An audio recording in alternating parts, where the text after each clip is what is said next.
Hello student, welcome to my YouTube channel FA Assam Knowledge. আজিৰ এই ভিডিঅ'টো তোমালোকৰ লগত আলোচনা কৰিবলৈ ওলাইছোঁ যে তোমালোকৰ যিটো এইচএছৰ ৰিজাল্ট লৈ যিখিনি হৈ আছে মানে কিছুমানে কৈ আছে আজি দিব কালি দিব কোনবা দিনা দিয়ে সেই বিষয়টো লৈ যদি তোমালোকক পাজেল হৈ আছে তোমালোকৰ মাজত আৰু বহুত ধৰণৰ প্ৰব্লেম হৈ আছে সকলো ষ্টুডেণ্টে ভাবি আছে কোন দিনা দিব আজি দিয়ে নে কালি দিয়ে তো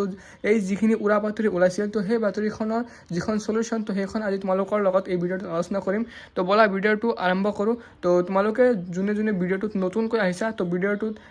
ভিডিঅ'টো সম্পূৰ্ণকৈ চাবা আৰু সম্পূৰ্ণকৈ চাই ভিডিঅ'টো তোমালোকৰ বন্ধুবৰ্গৰ লগত ভিডিঅ'টো শ্বেয়াৰ কৰি দিবা ভিডিঅ'টো যদি তোমালোকৰ কাৰণে ইনফৰ্মেটিভ হয় তেনেহ'লে ভিডিঅ'টো এটা লাইক কৰি দিবা তো বলা আৰম্ভ কৰোঁ তো আজিৰ ভিডিঅ'টোত আমি তোমালোকক স্পষ্টভাৱে দেখাই দি আছোঁ যে আমাৰ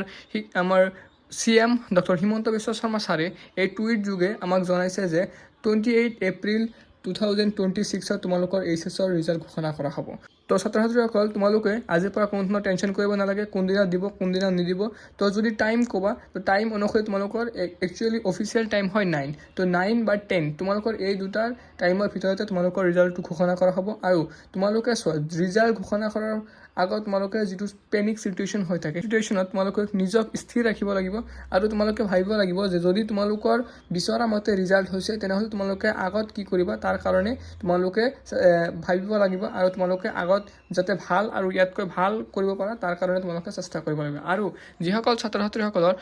মানে বিচৰা অনুসৰি ৰিজাল্ট অহা নাই তেনেহ'লে তেওঁলোকে কি কৰিব লাগিব তোমালোকে নিজক ইম্প্ৰুভমেণ্টৰ কাৰণে আৰু ভালকৈ চেষ্টা কৰিব লাগিব তো তোমালোকে যদি আৰু ভালকৈ চেষ্টা কৰা তোমালোকে নিশ্চিতভাৱে এইখন ৰিজাল্টকৈ তোমালোকে বেটাৰ ৰিজাল্ট নিশ্চয় পাবা তো ছাত্ৰ ছাত্ৰীসকল তো আজিৰ ভিডিঅ'টোত এইখিনি ক'ব বিচাৰিছোঁ যে তোমালোকৰ এইচএছৰ ৰিজাল্ট 28 এপ্ৰিল 2026 ঘোষণা কৰা হ'ব তো তোমালোকে চোৱা তোমালোকক স্ক্ৰীনত লিংক দিয়া আছে তো সেই লিংককেইটাত